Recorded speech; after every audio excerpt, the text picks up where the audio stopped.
If someone you loved called you tomorrow after being dead for 3 years, would you answer? Most people say no. Most people say they'd know it was fake. A prank, a scam, a glitch, something explainable. But when you hear the voice of someone you've buried, someone whose funeral you attended, someone whose last words you still remember, logic stops mattering. Because grief has a way of making impossible things feel real. And that's exactly what happened to Daniel Reeves, a man whose life changed forever because of a voicemail that should never have existed. 3 years earlier, Daniel's wife Emily died in a car accident. A drunk driver crossed the center line during a rainstorm. The crash was instant. Emily never made it to the hospital. Daniel never got to say goodbye. And no matter how much time passed, he never truly recovered. People told him to move on, to heal, to start over. But grief doesn't work like that. Some losses don't get smaller, you just learn how to carry them. By the third year, Daniel lived alone. Same house, same bedroom, same framed photograph sitting exactly where Emily left them. Every day felt identical. Wake up, work, come home, sleep, repeat, a life frozen in place. Until the voicemail arrived. It happened on a Tuesday night. Nothing unusual. Daniel was sitting on the couch watching television when his phone buzzed. Unknown number, voicemail received. He almost ignored it, then he pressed play and immediately dropped the phone. Because the voice was Emily's, perfectly Emily's, every word, every breath, every tiny detail. Impossible, yet unmistakable. The message lasted only 7 seconds. 7 seconds that destroyed everything Daniel thought he understood. Daniel, please help me. Silence, then a crackling sound, and the message ended. Daniel listened to it 20 times, 30, 40, the voice never changed. It wasn't close, it wasn't similar, it was her. He contacted the phone company, nothing. The number didn't exist, no origin, no caller information, no explanation. Just a voicemail from a dead woman. That night, Daniel didn't sleep. He replayed the message over and over, searching for clues, looking for evidence it was fake. But every time he listened, he became more convinced it was Emily. Then the second voicemail arrived. 3 nights later, 1:14 a.m., phone buzzing beside his bed. Unknown number, new voicemail. Daniel's hands shook as he pressed play. This time, Emily sounded frightened, desperate, and farther away, like she was speaking from somewhere underground. Daniel, I don't have much time. Static crackled heavily. Then, please don't stop listening. The message cut off abruptly. Daniel sat frozen in darkness. Because behind Emily's voice, he heard something else, a sound, faint, rhythmic, metal scraping against concrete again and again and again. The next morning, Daniel enhanced the audio. Hours passed. Then he discovered something. Beneath the scraping noise, someone was whispering, not Emily, someone else.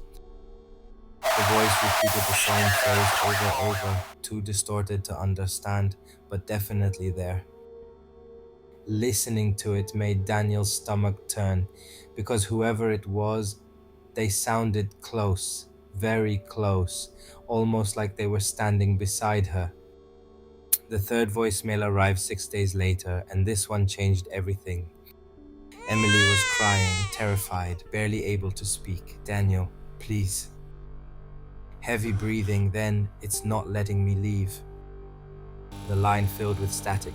Then came a sentence that made Daniel's blood run cold. It wears faces. Silence, then something happened, something investigators later struggled to explain.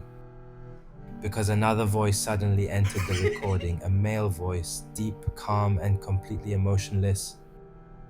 It Shame spoke on directly you. into the phone. What a Stop looking. shame. The voicemail ended. Daniel called police. They couldn't help. How do you investigate a call from a dead person? Friends thought he was having a breakdown. His therapist suggested grief-induced hallucinations, stress, trauma, denial. Daniel wanted to believe them. He really did. But then the fourth voicemail arrived, and Emily revealed something impossible. She described a location, a place she had never visited while alive, an abandoned psychiatric hospital hidden deep in the mountains. Daniel had never mentioned it to anyone, not even Emily. Years earlier, while researching local urban legends, Daniel had discovered records about the hospital, a place called Black Hollow Institute.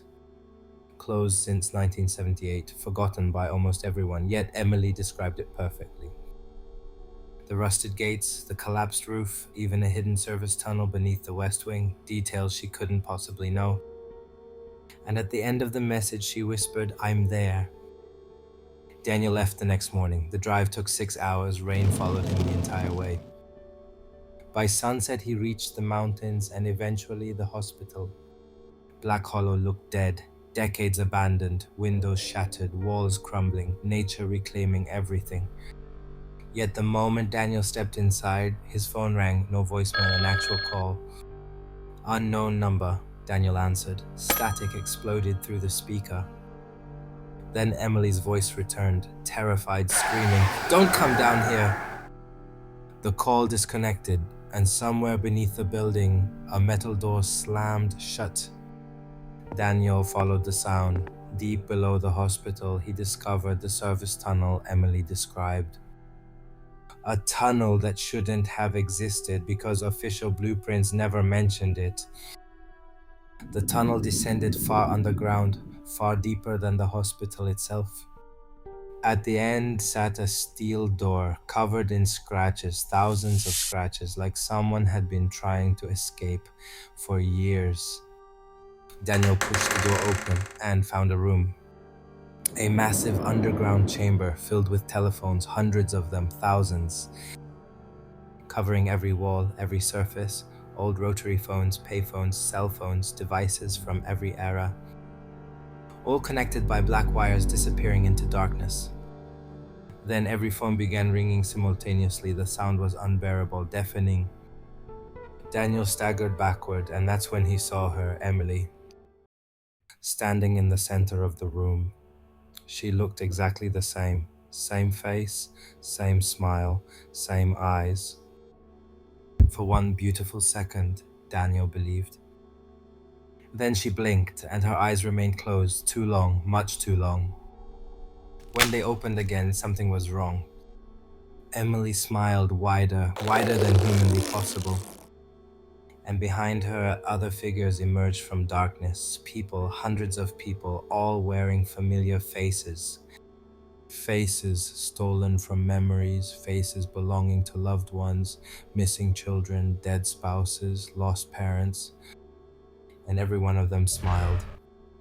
The thing pretending to be Emily stepped forward, then finally spoke. "We learn from longing." More figures appeared. "We become what people miss." The chamber echoed with whispers, thousands of voices speaking together. And eventually, Emily's face twisted unnaturally. "They come to us." Daniel ran. Behind him, the phones rang endlessly.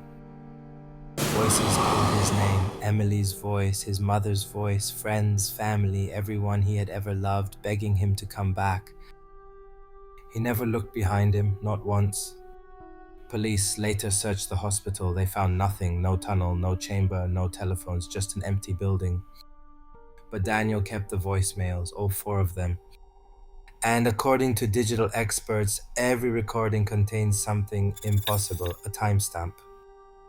Each voicemail was sent 3 days before it was received. 3 days before. Nobody has ever explained how. Daniel changed his number, moved away, started over. The voicemails stopped for a while. Then 6 months later, he received one final message. No caller ID, no timestamp, no number, only a voicemail. Daniel never played it, at least that's what he tells people. But neighbors claim that some nights they hear him talking softly to someone through the walls, laughing, crying, answering questions, as if he's having conversations with someone who isn't there. And every morning, his voicemail inbox shows one new message from the same unknown number. waiting patiently for him to listen,